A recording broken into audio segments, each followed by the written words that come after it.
Tim Smith of the Smith Group here at CineNewport, presenting our podcast Room, where we highlight and expose to the world the great stories, people, places, and properties of Southern California. Today, my guest, great friend and filmmaker, Chris Stacey. How you feeling, brother? Feeling pretty good. Feeling pretty good. We're here in our space. We're finally utilizing it for what it should be utilized for. So let's talk about that. So we've had CineNewport for just over a year and a half, and we started talking about this as a bigger vision, and obviously we get busy in both of our daily lives. Yeah. Like, what was your vision for CineNewport? Well, it started out, you needed a place to put your car. Right. And I was like, my Can-Am, my motorcycle. That's right. So if you were going to do that, I was like, why don't we get a bigger place? We can put a studio and you can park stuff there, and we could build it out, because I needed a new space. I was leaving my space in Dana Point, my studio space, and so it worked out good. And I think the idea was a place for us to create content. I don't think we were selfishly building it for us. Well, it quickly evolved from my storage unit to not having any space to building this beautiful psych wall. We have the lounge, the kitchen in the front, so we have a space to come to create. And really, like, that's what it's about, right? Create the artistry of film. And and it's a place for us to just be creative. I mean, during COVID, when it was really at its peak, we had all our kids' birthdays here. So, I mean, it became a really utility knife of a space for us. But I think in the grand scheme of things, we want this to be a creative space. And like, honestly, like for studios though, we weren't even really anticipating the demand we'd have from outside for people wanting to use it, because there's just nothing here in Orange County. How has that like surprised you? I don't think it surprised me. There's a lot of film work that goes on in Orange County, at least commercials and things like that. And a lot of people like us just don't want to drive to LA to go and work. And so the studio here gives the local people who don't want to go to LA, gives them the ability to shoot and record audio and have the equipment they need to get things done here locally. And I think that's a big luxury. Like when we were talking yesterday, that they're like, I didn't know this was here. And so, you know, we always get those type of people who are excited that this is here and that they can utilize the space. So, and what started out as kind of our own organic studio, we put a lighting grid, you have all the camera equipment. So now we're having people want to shoot commercials here. You know, Reebok, Kareem Abdul-Jabbar came in here. We've had huge photo shoots for product, and every time it seems like we turn around, somebody else is like, hey, I want to rent your space. And we just don't have the manpower to be able to control that. So I mean, these are good problems, growing problems to have. And I think we really wanted to use this space in the end was for us, right? And I think that's the main selfish use that we have for it. And, you know, here we are finally utilizing the space, painting the walls a nice olive green. We had Pacific Staging come in and make a beautiful set for us. And we're going to do your podcast. Right, which I'm excited about. But so before we start there, all right, let's talk about our kismet meeting. So I'm going to give you a little background. I don't know, I think it was 2005, 2006. I'm like, I just had this like really deep impression that everything was going to become about film and everything in real estate was going to become about video. Visionary. So I started trying to organically find people that could shoot these property films. And the problem was, at the time, the equipment was heavy, the turnarounds were forever, and every seller was like, I love the idea, but I want to list my house on Wednesday and I want your film done on Thursday. Right. And so I was having crews come from LA. I was having students from Chapman and USC trying to do it. Before drones, you were in helicopters, hanging out the windows. Yeah, my first one was a helicopter over Irvine Cove for a client that was probably the first film where I was like, whoa, this is different. And at the time, I say film instead of video. I just think it's a better way to explain it. At the time, it was like nobody was doing it. No. And like it took us 6 weeks to do it. And it took us like triple the budget that we thought. And I was thinking, I can't do this. And I just don't have time as a real estate agent, as I'm showing and doing this stuff, to go spend time doing film. But as soon as we launched it and the response was like so dramatic, I'm like, I'm onto something. Right. And so I worked with different crews for a while, and then tell them the story about how we got connected. We randomly got connected. I had some friends, Alani Media, Noah and Joe Alani. They were good friends of mine, and they were like really amazing surf cinematographers, and they have a production company here. And so they were they had a meeting with you. And I think what I didn't know is how sought after working with Tim was, like here's this guy. And so they had a meeting with you, and they hadn't done any real estate stuff before. And they kind of, you basically said, okay, maybe a couple more years and you guys will get there, because they just didn't have the Well, body. that was my problem. I just couldn't find anybody that was creative enough, that had the experience, that could do it quickly enough. Right. And so I kept on like bumping. I felt like I was dating. Right. I was dating all of these different, and I had a crew at LA that were amazing, but they were shooting like all sorts of movies and TV shows. Right. So like I would get them, we can work with you the third Tuesday of December. You're like, what? Yeah, that's not going to work. Yeah. So I kept on trying to bootstrap this. And so in my mind, I think I created you, because I was like, I need a partner that's creative, that doesn't work in real estate, but that is an epic filmmaker, that's super creative, that can work on the fly, that can work fast. And so I just kept on, and I don't think that I ever actually put that down on paper, even though in my mind I just kept on meeting people to try to see if it would work. I was on your vision board. You were on my vision board for sure, right? It isn't the first time. Speaking of entrepreneur, it's vision board. And so I don't even know how I met the Alani. So I think they showed up at an open house of yours or something, the one you were doing in San Clemente for the old Nixon estate or something like that. Marty Colombada. Yeah. And so they met with you, and you kind of were like, okay, maybe do a few more things and we'll get you there. And then I had a lunch meeting with them after, and I don't remember what it was, but they were like, have you ever done anything like that before? And I'm like, well, I haven't done real estate, but I'd done a bunch of like big promotions for hotels and sky rises and things like that. And I'm like, you can send him this and see what he thinks. And so they sent it over. I still remember looking at that. Yeah. And I got a call. I think you called me like an hour later, and I was like, okay. I was like, I don't know real estate. It was funny. My father-in-law back in the day used to tell me when I first moved here, he was like, oh, you should do real estate films, because he was a real estate agent in Ancaster, Ontario. Tom White Realty, great guy. But he was like, you should do real estate, and it'd be a great way for you to make money on the side. I'm like, I'm not doing real estate. Yeah, I was like, there's no way. Yeah, I'm not doing it. I'm just not, I'd rather starve. Yeah. So we came into the meeting, we met, and I didn't, like I said, I'm pretty sure I was wearing board shorts and flip-flops. I was like, hey, nice to meet you. Didn't have any idea what kind of scale business you were. I didn't do any research. And, you guys kind of liked what I had to offer. And we made our first film. What was the first film? It was, I don't remember. We did it with photographs. It was like just... Wasn't it on Circle Drive? Circle Drive in Laguna Beach. Yes. And it was an epic house. But super small, but beautiful. House. Yeah. And we went and shot that in an afternoon. And I remember you going to like the team. I think he's pretty good. And so... Well, I remember when I got it back and how quickly it was, and I wasn't involved, which I don't really want to be involved unless you think I need to be involved.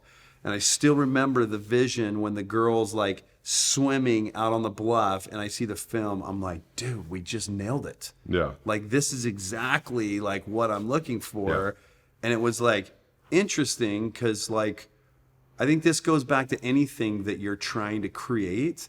If you're really willing to like put down what it is that you're trying to design and you do the work, it's like the law of universe attracts. Yeah. And it attracted us together. It was like a kismet meeting. Yeah. And it's been, what year was that? It's got to be at least 5 years ago now, right? I think it's more than that. I think it's like seven. Seven it's been a while. But what's interesting is, so we started making films. Yeah.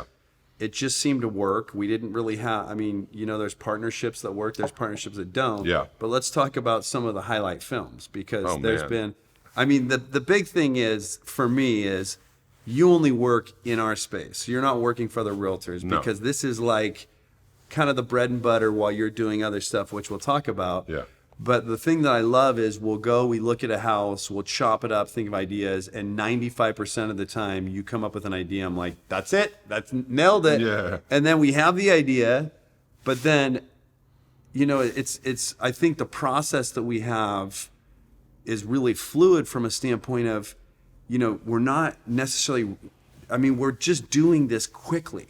Yeah, it's like the night before you're getting like the talent. We kind of have the ideas. Yeah. And it's a real it's a real compliment to you after, the years of doing it. I didn't realize how rare you are. You're like a unicorn. You're going to show up on set. We're going to film something in 7 hours. We're going to have we're not going to have it all mapped out. We're not going to have scripts, and it's going to be fantastic. Right. How do you have that gift? Because we've talked about it, and now that I've worked with so many film guys, and I've seen other people making films, it really is truly a gift. It's like, I don't know. It's like playing jazz a bit, right? Like you just kind of don't know where it goes, and you know your instruments and know your skills enough to be able to just freestyle a little bit. And I think it comes from my experience. My background originally came from music. I started in music. I think that really taught me timing. What do you mean you started in music? So I started out, I was a musician. I had a band, and I led into that by doing music videos for my band. And so that's where I got my lead in. And what kind of band was it? We don't need to talk about that. That's for another episode. No, what kind of band was it? It was like live hip hop type of stuff, and so kind of rap. You were a rapper. It was rap. Yeah, I was a rapper. All the things you do. We're gonna cut some of those videos into this. Would be great. One of the music videos. This will be classic. Okay, great. Enjoy.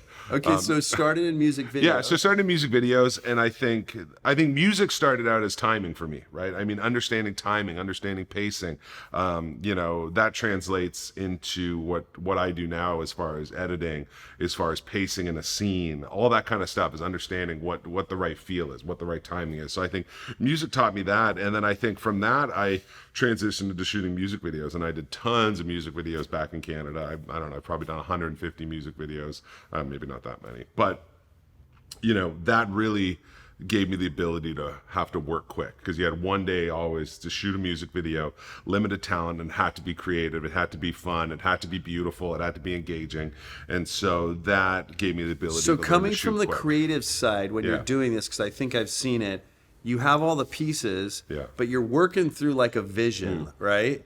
Like talk more about that. I think the vision for me, that I think maybe separates me from other guys, is I can see exactly what I want, and then I shape the lenses, I shape the scene until I achieve that through the lens. So I think it's about vision. I think it's about understanding what you want to see, what the end goal of a scene is, what the end goal of a product is, and having that end goal in mind. And everything you do from the minute you get there or the minute you conceive the idea is that pathway to be able to get you to that point. So that's the hook, beginning with the end in mind. Yeah. And it really drives every scene. It drives how many times you're making it when you're reshooting, because a lot of times I have the vision. I just don't have the same creativity that you do to capture it. And it's almost like you're seeing it already edited in your mind. And so then you're like, no, we got to do this. Let's talk about one specific film, because it was kind of the film that I think put us on the map. And it was really like a comedy of errors. We get this listing in Newport that's a brand new home on 3 lots, right? I don't know which one it is yet, but I'm still waiting. This is Craig Atkins' house. Okay, so we're talking about Craig. Yeah, okay. So we get this brand new home on 3 lots in a location on the harbor that I think some in Newport Beach would say we were bananas for trying to get this price. Right. And so part of the vision of this was, how do we create something that's going to hopefully go viral, and it's going to allow us to market outside of Orange County, because the Newport Beach buyer is just not going to see our price point. Right.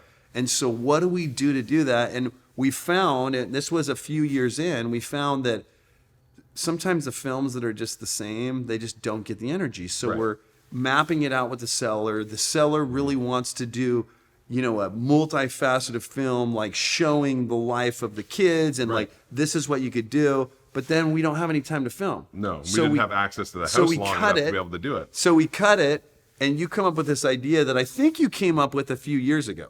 Before. Yeah, it was definitely maybe within a year probably of us doing it. And I knew, and if I did drugs, I probably would have come up with it doing that, but I don't. So I was trying to figure out I don't even know where it came up with. I don't know if I was listening to the Dougie on the radio, or I couldn't tell you.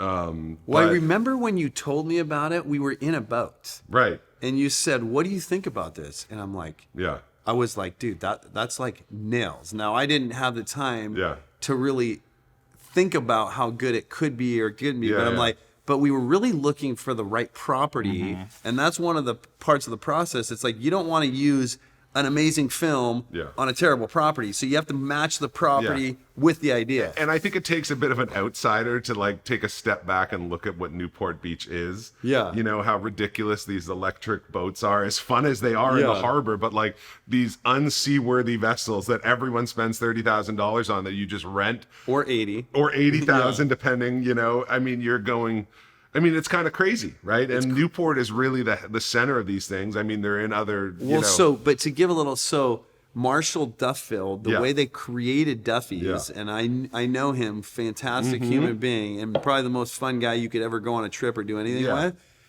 So the way that the Duffy came about is they actually, his dad was out at the desert. People love to have places out at the desert, and he would fix boats. And he basically went out to his boat every time that he had to go fix a boat, and he ended up fixing his boat before he's like, why can't we make this thing like a golf cart? Right. So while he was gone, while his dad was gone, he went and put a battery in a boat, and then he cruised around in this boat all weekend. He's like, and then when his dad came back, this is the story I remember. I don't know if it's true. His dad was like mortified. He's like, you put a battery in a boat, like you could have got electrocuted, and then that was the Duffy electric boats. Now here, everybody calls every electric boat Duffy. It's like Coca-Cola, right? There's a lot of colas. And so you go to other places, the East Coast, but now Duffy has become a household name. So you give that little premise to it, and you're like... Yeah, and then you hit off, and I don't know, I just kind of was like, what if we did Teach Me How to Duffy? Yeah. And I think that's where it started. And everything, usually in creativity, everything, you know, it either is a scene or an idea or a line, and you just kind of have one spark of an idea. And that's usually the easiest part, right, of being creative. You come up with your one little idea. Right. Then, then the practical sets in. Like, how are we going to do this? Exactly. And so... take us back. So we squashed the film that he wants to do because we have one day to film. Right. And so this is like, I think it's like... a couple days before, and I was... No, it was like a week before, because then you had this idea, then you're like, so take us back where you were. We have a week and a half to come up with this idea. And so I went over to Ryan Marshall's place, a good friend of mine, who was in a band called Walk Off the Earth, a big band, and so... I had the idea, and I kind of wrote the rap, and so his son-in-law is, I guess stepson is Miles Eric, who's just in West Side Story now, and all this kind of stuff. So I have this creative community around me that, you know, we all came up with Canada, and a lot of us ended up down here, and so I was that's just a hook. Find your community. Whenever you're doing anything, the bigger your community, the stronger you are, the better you'll be. Yep. And so so I had the idea. We Miles, I think, redid the instrumental, because at that time we didn't have the rights to do the song, so we remade the instrumental. We'll talk about that. So we had to remake the instrumental, because if we were going to do a film with their instrumental, it would have cost a lot more money, because they would have had to take it down. That's right. So when you're doing this kind of stuff, you always want to recreate it and make it a cover, right? Right. And so we redid the beat and wrote the lyrics. I still remember the night when we were going over the lyrics, putting the lyrics, and I'm like, oh my gosh, this is hilarious, and it just kept on. We just kept on chopping it up, and the lines were just perfect. Yeah. And they were very simple. Yeah. And you didn't even you were unsure about even recording your rap, and it was the last thing we shot on the day, because you were so unsure if this was like, you're like, I don't know if I'm rapping. Yeah. You always wanted to do rap stuff in a music video, but when it came down to it, you were nervous.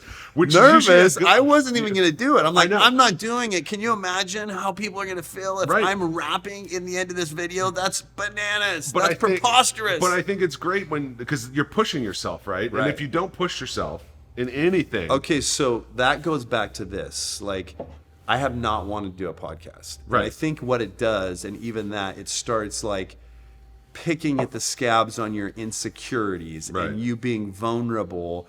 But I found the experiences that create the most fear matched with the most excitement are the things that you need to do in life. Right. And I mean, you really have to do it. Like, starting this podcast was just like, I mean, I can't tell you, you've been talking about me doing this for years. It's been a long time. And I just haven't wanted, I just do anything I can to avoid it, which I think is human nature. So I think in situations, any situations in life where you're on that edge of that cliff and you're feeling massive fear, massive excitement though, because you can kind of see the vision through the fog. Yeah. Those are the things you need to lean into. Absolutely. And so we leaned into them.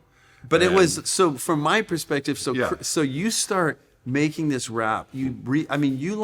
Once you started with it, this was like a Tuesday. Yeah. By Wednesday, you'd already had the instrumental redone. Yeah. By Thursday, you already had the rap redone. Yeah. You already had all of the guys. We had the premise. Yeah. But we didn't have the Cali Swag District band because they wanted like 50 grand or some. Yeah, it was. Yeah, but it was a good thing in that my music video background came, and I kind of knew some people in the industry, and so I was able to find them, reach out, and got a hold of their management, and I was like, hey, this is what we're doing. And they came down, and we sent them the song like the night before, and they recorded, they were singing on the chorus. Well, first they said no because they wanted too much money. I'm like, I can't afford to pay these guys that. They were a great band, and then you kept on talking to them, and then even like the night before, they were Game Time Decision. Yeah, it was still a Game Time Decision, and then when they came down, they were so excited to be a part of it. But I remember the manager coming, he's like, I didn't know it was going to be like a full song and a video. I thought it was like a little clip. I'm like, so I think we got away with murder a bit with them, and but they came down and added so much to it. They brought their cars down. Well, so from my perspective, once they got to a digestible number, I'm like, all right, let's do it. Yeah. And then we had already kind of planned we were going to do it without them. Yeah. But then when they decided to come down, it was like everything was perfect because we had these dancers that were like the Newport Beach kids. Yeah. And then they brought the car down. I actually had a vision in my mind. What if they brought a car down? Mm-hmm. We never talked to them about it. They bring this unbelievable, convertible. This little Cadillac. On airbags. And it was like, I'm like, and then I still remember we show up in the first scene. We're filming right over there by Lido Village and I'm like, dude, just the first scene was like, oh my gosh, this is way better. And that wasn't scripted. I mean, we just were winging that, and I was throwing lines out at Trevor, who's now on the Disney Channel. He does all the zombie kids movies. So I mean, all the guys. So I mean, yeah, we created something fun, but it's also about the team you put around. Because I mean, with Trevor and Miles and the Cali Swag guys, I mean, they're like some of the most talented guys, Miles and Trevor. And they're hilarious, and they're talented dancers and musicians, and so you put all those right elements together, right? And you hopefully, like I said, you're playing jazz, you bring in your different musicians. The night before, we're trying to get Duffy's from Duffy. That's right. We're like we're filming in restaurants where we don't have permits. Like we're like at the Cannery, and it was great. Walker. I mean, all these funny places, and it was just a mix of people we knew. We just did a film for the View Newport, and so I got to know the owner of the Cannery because we did these interviews with him. So I just reached out to him. I said, hey, can I come in and use the Cannery? No problem, it's not open till whatever. So we jumped in there, and I mean, we shot the thing, and then even the day of, like when we were gonna end up at the house, we really didn't have any people, so I called my wife and her friends. They had their cameos. Everybody showed up. I think maybe we had like 10 paid extras who came out, and then it was all your friends and my friends, and we just showed up and had fun. And the last scene when I was not going to rap, and I can't remember the guy's name from the Cali Swag District, when I'm like, I'm not doing it, and I don't remember exactly what he said, but he kind of said, don't be a like, you're gonna do this. So we did it, and we filmed it like maybe twice. There was two takes of it, and the guys like jumped around you. I'm like, what if we just did like, because it was midnight or 1 o'clock, I don't remember what time it was, and so I was like, all right, you're just gonna come walk towards camera like an old Beastie Boys video, and I'll put all the guys behind you like crew shots, and they'll just be throwing their hands up, and we'll just see how it goes. And and in the end, what was amazing when I saw it, because I think we finished on a Saturday, you cut it by Tuesday. Well, I had to leave. I was going to Israel for a documentary, and so I wasn't even there for the release. Once it went out, I was like, here's the video, good luck. You're on your own. But it was interesting because that week turned into be like the most tumultuous week, and this is where it goes back to, unless you're willing to take risks, you're never going to get the rewards. And I remember you were gone, and we were texting. I'm like, we launched it on Thursday. It started just like, I mean, everybody was responding, right? And then I get a call from the Wall Street Journal. Right. And then we get Mansions Global, and then the New York Post. And before I know it, it's on every news station in Newport Beach. We're watching, me and my kids are sitting there watching it. Every news station had it. It's like, look at this creative way that a real estate agent is marketing a house, and it went bananas. Even to the extent with the owners, it created a lot of flack for me because the husband was out of town. And the wife was there with her 2 boys, and she calls me one night at 11:30. She's like, "Hey Tim, there's a bunch of guys in a Duffy, drunk, booming the song, telling you to come out and dance." And she's like, "What should I do?" I'm like, "Let me call the cops." So we called the cops. And I was like, "Oh no, this is gonna go bad." And the husband was like, "Dude, this is creating way too much problems. We can't do it." And I don't remember exactly what happened. This is what I remember because he was basically saying, "Take it down." Right, I remember. And this was like, I mean, I think over 50 local, national, and international media sources had already picked it up. Like you can't like take, this thing is going, right? Yeah, it's gone already. And so, but I think what I remember is he had some YPO buddies in Miami or something that were at I think at a forum. This is what I remember. So I'll have to confirm it. And there were 7 or 8 guys that were all really wealthy guys that were in a forum meeting, and they watched the film and they said, "This is the most amazing marketing." 6 guys or 7 guys in Miami hearing about a house in Newport Beach. And that's what, for him, I think he said, "You know what? We got to let this thing live." And then what was interesting, just to kind of circle back, we ended up attracting 2 buyers through the way we get it out there through geofencing, conquesting. One from Peru, one from Utah, both billionaires. In the 3rd month, they get in a multiple offer situation, and that house sold at the highest price in the history of the harbor at the time.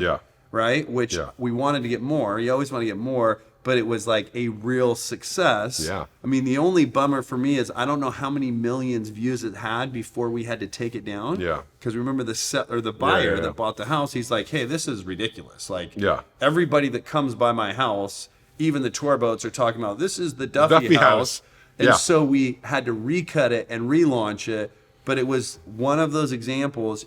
Your vision, we take a risk, you work hard, and it supported us. And I mean, and really it changed your career. I mean, I don't think, the way I look at it, I don't think if you took me out of the equation and the creative videos we do, I still feel like you probably still sell the numbers you do. But I think so I don't think it changes your business, but it gives you a step up on everyone else. And separates you from them, because I think you're a unicorn. As much as I'm a unicorn in what I do, I feel like you can't discount what you're doing because you were a big part of this. But this is how I get my Christmas bonus, by the way. We're just, keep going, Tim. Now keep going. So this is what in like real estate, they always say it's who you know, right? But what I realized is it's who knows you. And everybody in Newport Beach, and I think every agent around the U.S., this introduced me to them. So this is who knows me. Well, and that's it. I mean, I remember going to the Anaheim game. We went to the Ducks game for Coldwell Banker Night or whatever when they were all there. And you were like a celebrity walking in there with all these agents. "Oh, can you say Duffy? Show us the moves." And this was even like a year later, people are still talking about it. And it's still one of those things. Now it's like, how do we recreate that for other buyers? Which is like, you talk like good examples like the Walk Off the Earth guys who are there to create viral videos. These guys, they did the 5 People 1 Guitar, great friends of mine. I've done all their videos for them. And how do you recreate the one special thing that happens? Right. And you don't really.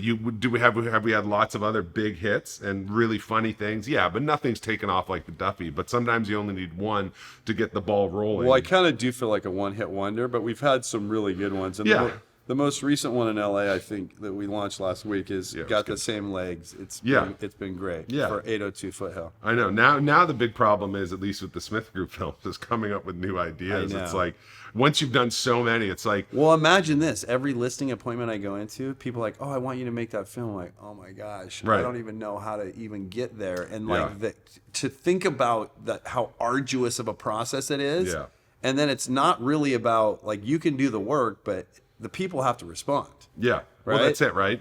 What's going to connect, what's going to be funny. And, I mean, we never thought the Duffy was going to go off like it did. I mean, I knew it was funny. I knew the talent was there. I knew it was good. But it was like, you never know that something's going to go viral. You never know. It's like, who knew that the monkey picking his butt and smelling it was going to be the funniest video on YouTube? You know, like, you just don't know. The monkey didn't know that. I mean, we were just like the monkey. We didn't know. But that's what's fun, like trying to create that. Like it's come to, in my career, and then I want to jump into yours, it's come to, I actually I'm looking for properties constantly that we can match one of our films with. Right. And it's like, sometimes I'll be walking through a house and the sellers will be talking to me. I'm just like visualizing, what kind of film are we going to create here? Which is a lot of fun, but it's also like a challenge because some houses aren't even film worthy. Let's be honest. No, yeah. And I mean, we can't do a film for, I mean, how many homes do you sell a year?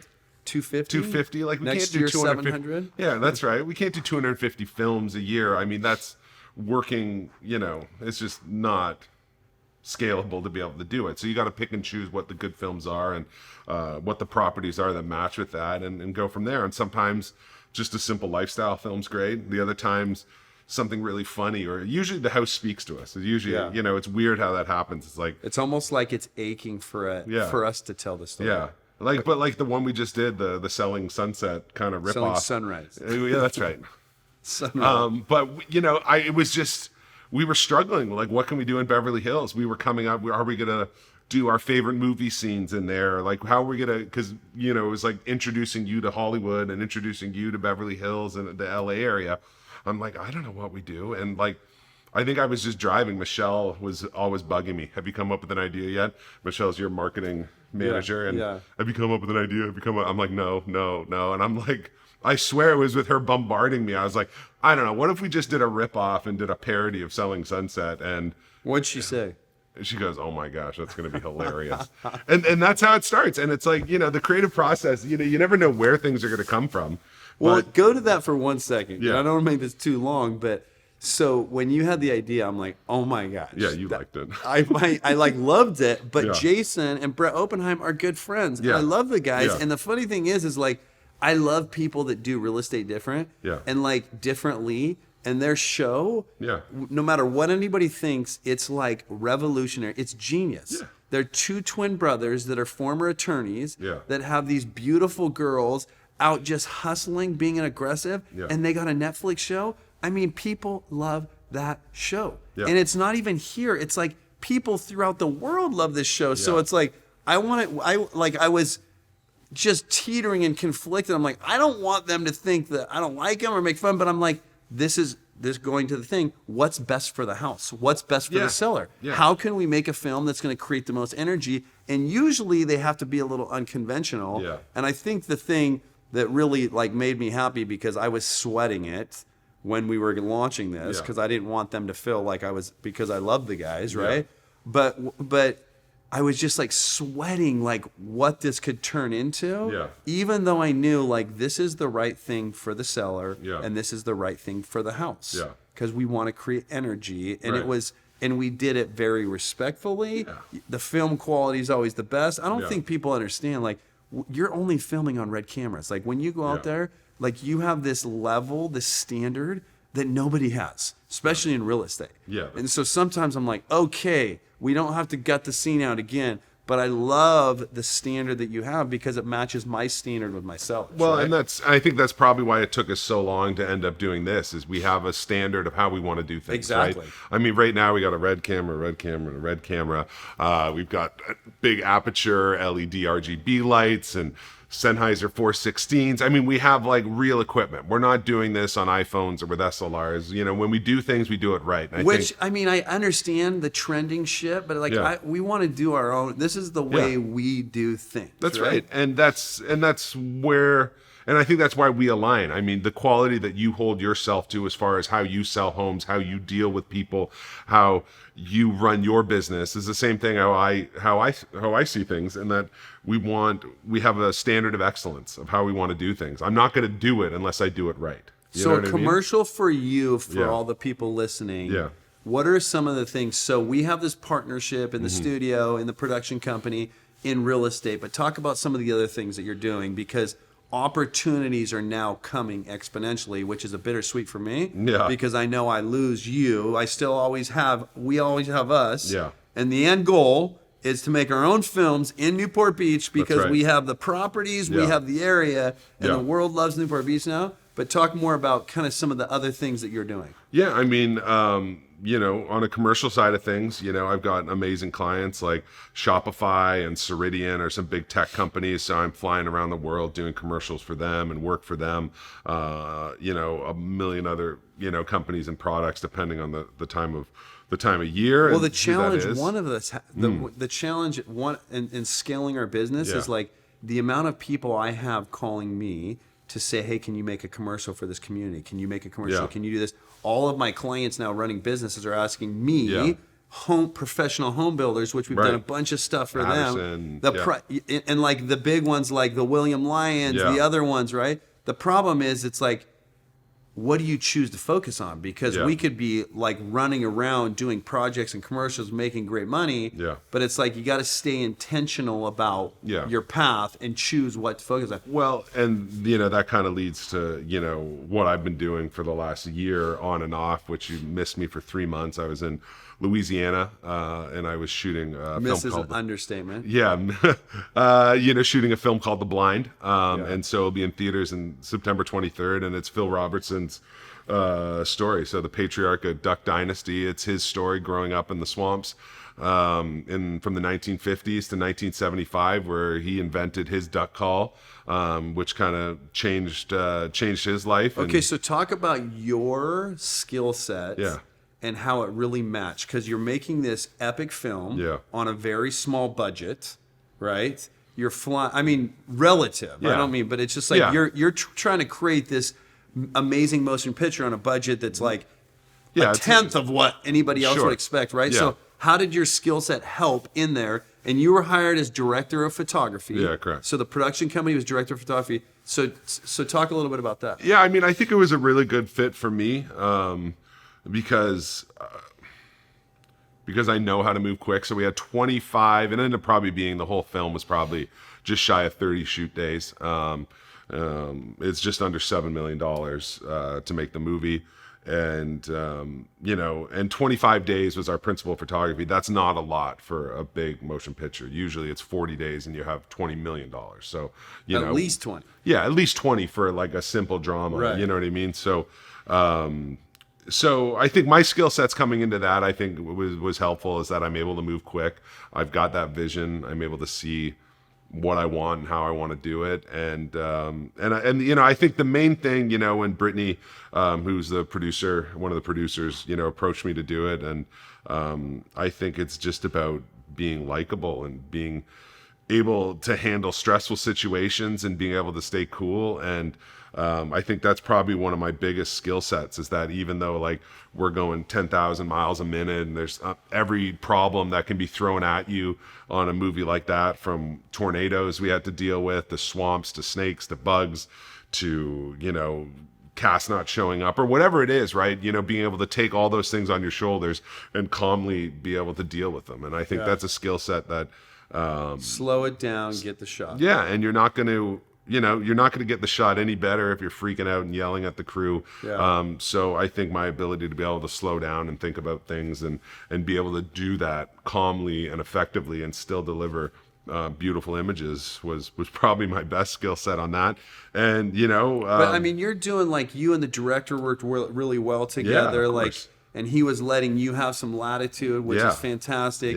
You're doing the post-production, so you're playing all these other roles while you're doing it. This is true. And that's an interesting premise in life. There's, the book that I really loved when I was just out of college is 7 Habits of Highly Effective People. Right. And it says you can either focus on your circle of influence or your circle of concern. Basically, you can be a victim and like, oh, this is happening. Or your influence grows. And I've watched through the process, your influence in this film has grown throughout all parts. Post-production, jobs that you weren't really hired to do, your influence helped to make it. And as good as this film does, which I think it's going to be fantastic, I think it's just important to remember you were working on a budget that is much lower for a film like this, and I think it's going to be like a sensation. When can people expect to see this in the theater? Is it theaters? Yeah, it'll be in theaters. September 22nd, I think, is the release date, so it'll be in theaters this fall.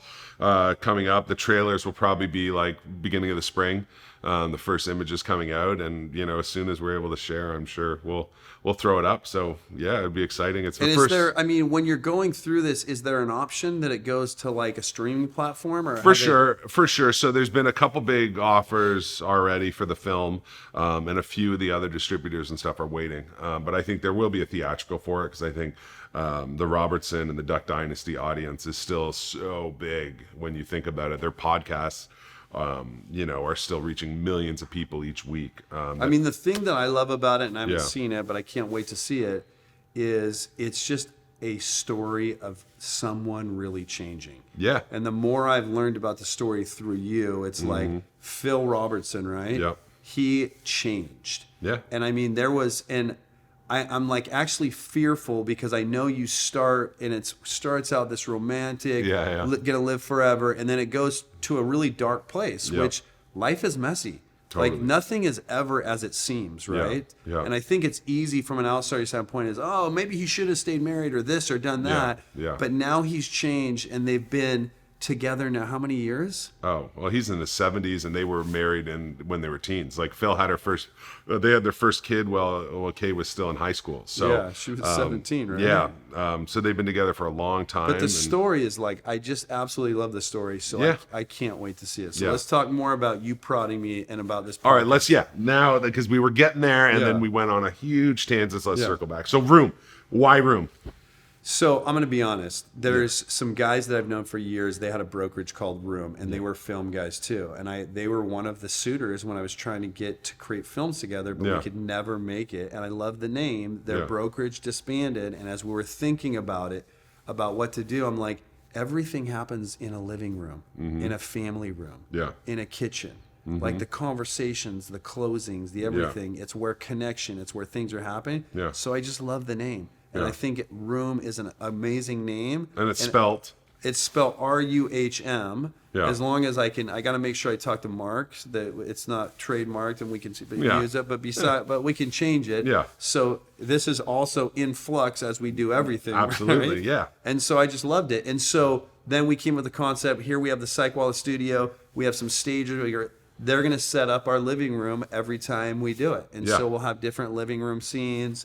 I love your neon sign. We're going to have it. And hopefully, I mean, really the genesis for this is, and I feel maybe like a little imposter syndrome. I'm like, I don't really feel like people want to listen to me. Right. That's been my big thing. Yeah. I don't want to ask people. They'll probably say no to me. Yeah. Right. They'll probably say no. But every person we've asked. I mean, it's been like, we've filmed 5 now, and they've been amazing. Yeah. And every person we've asked has been not only like willing, but excited to do it. And then they come in here, and we kind of blow in their minds with the scene and the set and the film, and they're like, and they're like, well, I want to start it. I mean, it's really worked out. But the whole reason for me is like, I want to grow my business. Yeah. And like when I look at what I do, I love what I do. Yeah. Like I grew up, I found a job that was a perfect skill set, and I wanted to make a lot of money. Yeah. And there should be nothing wrong with that, because it's the scoreboard, right? Yeah. It tells you, it dictates your actions. But the more people I've realized that we can serve, and I really do, and this may sound arrogant, I feel like deep down I am every seller's best option in Orange County if they want to sell their house for the most. We will create the best content. We will get it out to the widest audience. Yeah. And my skill set and my negotiating abilities after all these years are the best. And so it's like, this is a way to grow that brand selfishly, because that's what we do. But it's not really selfishly. It's to create more opportunities for my team so everybody can grow. But the bigger thing that really like finally made me decide to do it, from like 2010 to 2020, selling homes in Orange County. This is just my data. I don't know the other agents' data. About 10 to 12% of the buyers that bought our listings or that we worked with were not from California. Right. COVID started, and that was one of my challenges over my first 20 years. Like, I'd get all these big buyers coming internationally, and they would always end up in LA or San Francisco or New York or Malibu because it was a little sleepy here. Right. Right? It was too much of a bubble. Yeah. It was kind of too safe. People wanted a little more swaggy. I don't know what it is. Well, when COVID happened, the paradigm of living changed dramatically. Right. and the safety issues and things that are happening in major metropolitan areas, people started like redefining how they want to live. Yeah. And the biggest thing was working remotely, right? Has now, I think it's here to stay in some way. I know people are back to the office. So from the time COVID started till now, over 50% of the buyers that are buying our listings and that we're working with aren't from California. That doesn't even include LA and Northern California, which they're coming in droves, right? Yeah. So it's like, this was the time for us to tell the stories of Orange County, Southern California, to introduce them to the people, That's right. the places, and the properties. Yeah, and it's amazing how many amazing people live in this, even just Newport Beach in itself, not only coastal Orange County and coastal Southern California, but there's some just amazing people and places, and you've always been such a huge advocate for Newport Beach and Southern California and South Orange County, and just Orange County in general. You're like the biggest spokesperson for it.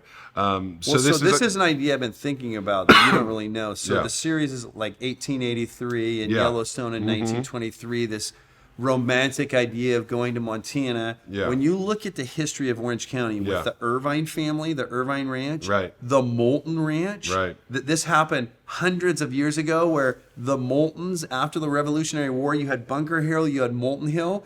Lewis Moulton moved, he came here, he went through Panama, came up, ended up in Santa Ana. And then, and this is like the total entrepreneurial, he left a life of comfort, of wealth. They were wealthy, and he moved out and found the prettiest coastline, and he came to Santa Ana, and he bought sheep. He was a sheep herder. And like, his story needs to be told, and we need to tell it. I love because it. It's like, We're gonna do it. 1883 is great, and Yellowstone's great, but let's talk about Yellowstone on the beach. 1883 on the beach sounds better to me. Right? It's amazing. So it's like, you have these amazing stories. And what's happened with Orange County, the history has just been great. And it's so real estate abundant. Absolutely. So I think that's kind of where we are. And so now we've started. We went through our first day. This is our second day. Well, how it gets launched. And I'm actually feeling just like I did when we did the Duffy or the Foothill or that same thing. Faced the fear, leaned into it, and it's working out. So I'm excited to work with this, and I think that as we continue to go, we'll have great ideas, and we'll have other people, amazing guests, and it's here to really let the world know about how great Southern California really is. That's it. Anything else we want to end on? I don't think so. I just want to end one more thing. So what's the next 1 year and 10 year? Because we still haven't talked about my second mountain. And that's true. So I mean, our second mountain and my only mountain at this point. Maybe real estate will be mine, so I can accumulate some more wealth. But there you go. But our second mountains are movies, and I think you and I have always had this vision of partnering, not just in real estate stuff, but in the bigger scale of things, and actually doing movies and trying to shoot movies. The one thing that's hard being a family man and going out and directing and shooting films and traveling as much as I do is that I'm away from my kids. So the one thing you and I have talked about, we love Orange County so much. I moved here from Toronto. You've been here for so long, and that is like, we want to make movies here. There's great stories here. There's great locations. There may not be tax incentives yet, but we're going to try to push Orange County to get some real good ones. But we want to make movies here, and we want to. This goes back to anything, and especially a thing like, why haven't we? What's stopping us? What's preventing us right now? Because we have 3 amazing ideas. We've already started writing some scripts. Like, what's stopping us? Time. I think that's. Is it time? I don't know. I mean, that's the hardest thing with us. Is like, life gets in the way of our visions and passions. I think for me, the biggest problem about Orange County for me and my wealth level is it takes a lot of money to live here and live here well and keep it going and put your kids in private school at Seashores and whatever, it's Harbor Day or whatever it is. It's a lot of money. So for me, it's keeping that monthly nut filled with all the commercial stuff and the real estate stuff and all the other things. And when you have these passion projects that you don't get paid for so long, it's, I think if we were living in Louisiana, we'd be able to make movies all day long. You'd only have to sell 2 houses a year and you could live like you live now. So I think that's one of the great things about Orange County. It's probably one of the best places to live in the world. You know what my truth is? Yeah. Fear, bro. Fear? Fear. Yeah. Because because it's like anything. It's like, the definition of like sacrifice, if you look at like the Latin word, it's to give up something good for something to receive something better. Right. And I'm not saying we have to give up, but like one of the things I'm fearful of, what if we go through this? What if we sink a bunch of money in? What if it sucks? What if we like can't we don't have tax credits? My thing is like, it's just like this podcast. It's one of those things where I think that this is what we got to do right now. I've decided, because what's the difference between just a dream and a goal? I don't know. A dream is something that just doesn't have a time frame. Right. It's just like, we have this dream, it could happen here. A goal, in my opinion, is where you actually put a time frame. Yeah. So let's make a commitment right here on camera. Yeah. When are we going to start filming our first film or series in Orange County? Summer 2024. Because it's not going to happen this year. This year's already... This coming up here. I think we need to work on it, and then 2024, I feel like we'll be filming and releasing in 2024. Do we want to film summer or winter? It's beautiful both times. Yeah. Depends on the film. See, summer's more difficult, though, because that's when we get all the tourists. Yeah. We could film in January. I'm going to say we're going to start at September 2023. All right. There September. It is. What date? Let's say September 11th, 2023. Right. September 11th, 2023. Yeah. Hey, thanks for joining me. Thanks for being a great partner. Yeah. And I'm sure we'll be doing a lot of these together. Yeah. So tune in for the next one. Yeah. Thanks, brother. Thanks for listening to Room, presented by the Smith Group. This episode was hosted by Tim Smith and produced by Michelle Akers. Chris Stacey is our studio director. Editing by Jake Austin. Special thanks to Pacific Staging and CineNewport.